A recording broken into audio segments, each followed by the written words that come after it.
In this video, I'll show you how to create a Sankey chart in Power BI to visualize sales funnel data. First, open the Power BI desktop and load your dataset. Make sure it has 3 columns: source, destination, and value. Here's sales funnel data showing lead source to marketing qualified, then to sales qualified, and finally closed won or lost. And value field represents a number of leads moved from each source to destination. Next, go to the Visualizations pane. Click on the 3 dots and select Get More Visuals.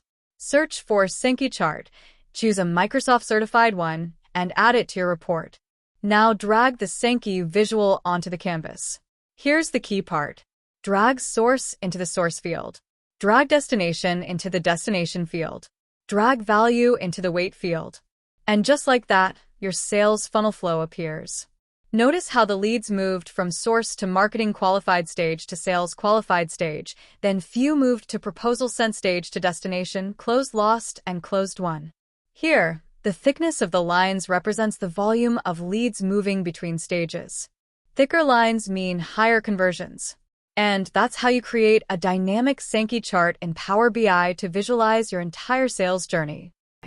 Don't miss out on the opportunity to transform your data into actionable insights. Your learning journey doesn't have to end here. Subscribe now and explore more.